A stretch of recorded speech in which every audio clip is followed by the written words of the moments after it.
Bismillahirrahmanirrahim. Assalamualaikum warahmatullahi wabarakatuh. Innal hamdalillah nahmaduhu wa nasta'inu wa nastaghfiruh wa na'udzu billahi min shururi anfusina wa min sayyiati a'malina. May yahdihillahu fala mudilla lahu wa may yudlil fala hadiyalah. Rabbi ishrah li sadri wa yassir li amri wahlul 'uqdatam min lisani yafqahu qawli, amma ba'du. Ikhwani wa akhwati rahimani wa rahimakumullah, semoga Allah senantiasa merahmati kita sekalian. Insyaallah pada kesempatan kali ini kita akan membahas bersama-sama satu pembahasan yang insyaallah bermanfaat bagi kehidupan kita dan juga bagi kehidupan beragama kita, yang mana tema kali ini yaitu Nawaqidul Islam atau 10 pembatal keislaman. Ikhwani wa akhwati,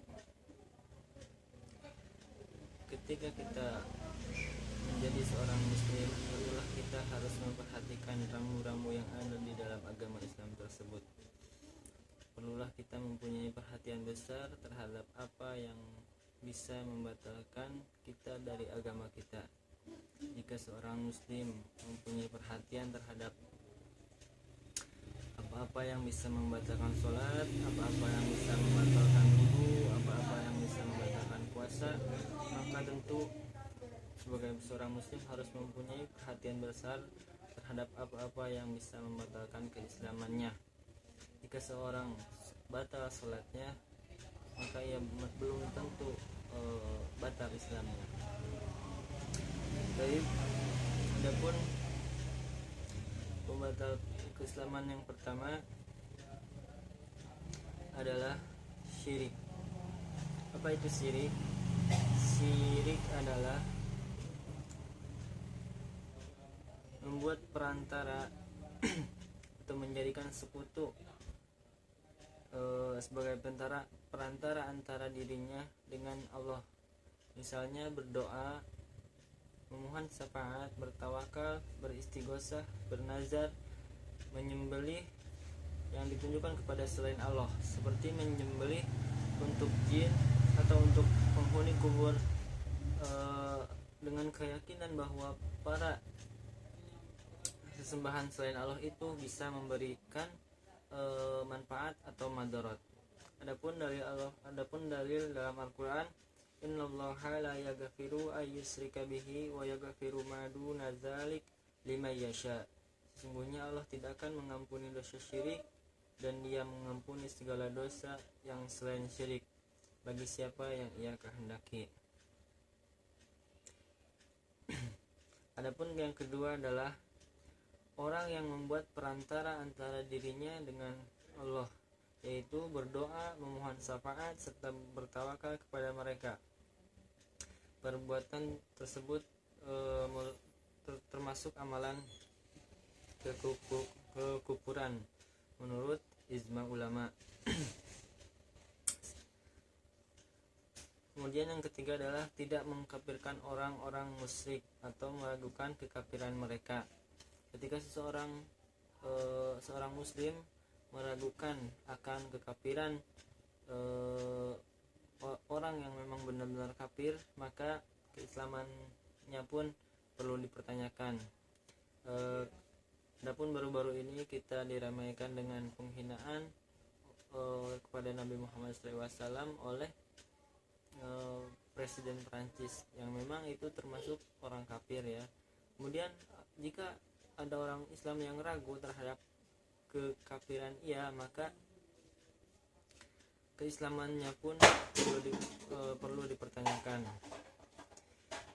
Adapun dari Allah dalam Al-Qur'an, inna dina indallahil Islam, sesungguhnya agama yang diridhoi di sisi Allah hanyalah agama Islam. Adapun yang keempat adalah meyakini adanya petunjuk yang lebih sempurna dari Nabi SAW, yaitu orang-orang yang meyakini bahwa ada petunjuk lain yang lebih sempurna daripada petunjuk Nabi SAW. Juga ada hukum yang lebih sempurna dari hukum Nabi SAW, seperti hukum togut. Ataupun meyakini bahwa hukum yang dibuat oleh manusia lebih sempurna dari hukum Allah dan hukum yang dibawa oleh Nabi SAW. Adapun yang kelima adalah tidak senang dan membenci hal-hal yang dibawa oleh Rasulullah SAW meskipun dia melaksanakannya. Banyak perkara-perkara yang dibawa oleh Rasulullah atau sunnah-sunnah yang dibawa oleh Rasulullah, seperti hal dalam ucapan, perbuatan atau sikap.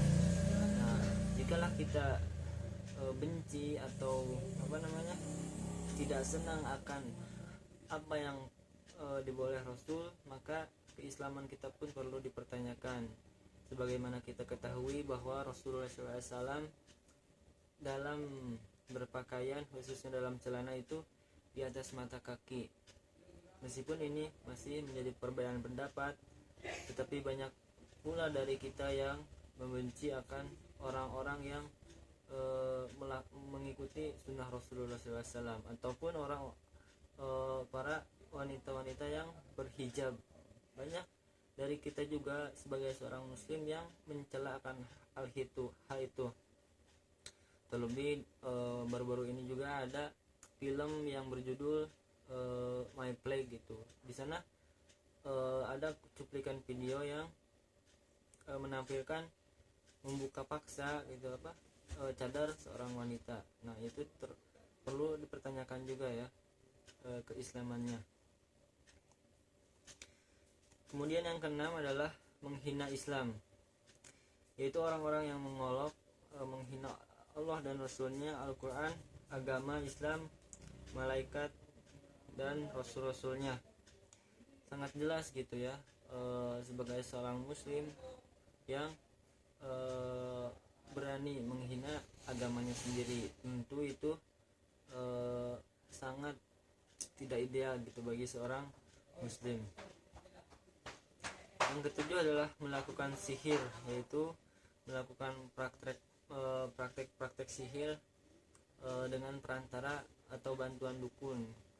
Semisal ketika ada seseorang yang tidak senang kepada orang lain atau tersaingi dalam hal jualannya atau jabatannya, banyak dari mereka yang menyewa dukun untuk misalkan memberikan efek sakit kepada orang yang ia tidak sukai. Nah, itu termasuk kekufuran. Sebagai juga barang siapa yang mendatangi seorang dukun, maka ia tidak diterima sholatnya selama 40 hari ya. Kemudian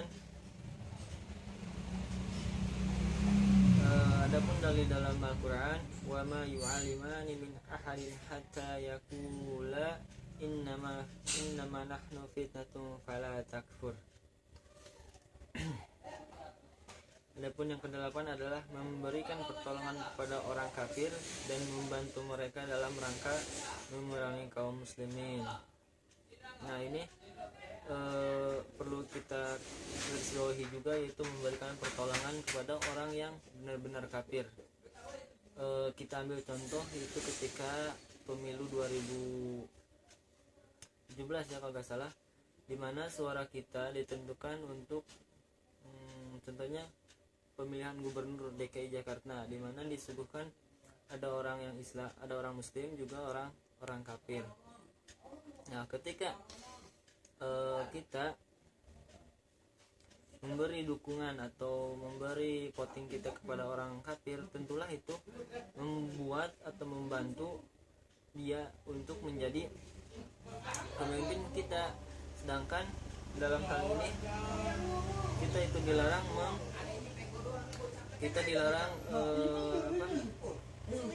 menjadikan orang kafir sebagai pemimpin. Nah, itu termasuk membantu mereka.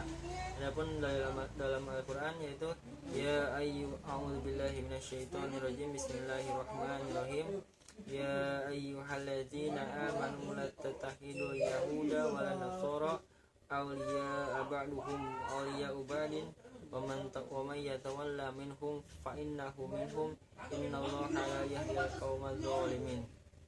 Nah, di sini jelas barang siapa yang membantu mereka maka ia termasuk golongan mereka.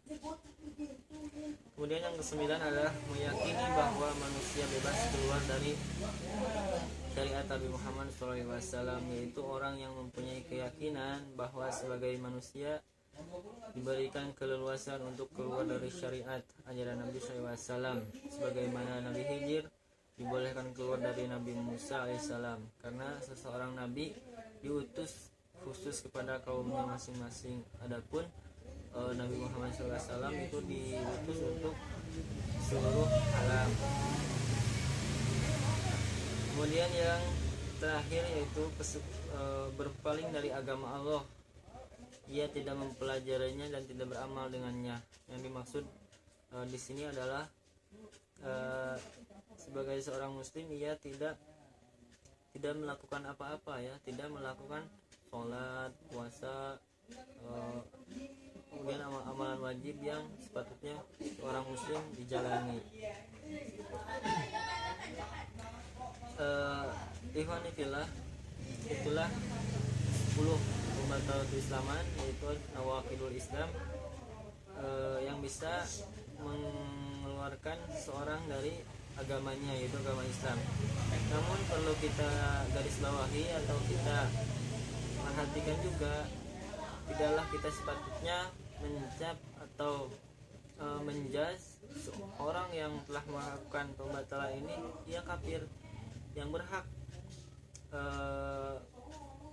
berhak memvonis ia kafir adalah mahkamah syariah, jika memang itu ada di Indonesia gitu. Jadi tidak sembarangan kita mencap orang, kamu misalkan kamu kafir misalkan. Jadi tidak semudah itu gitu mencap orang itu kafir.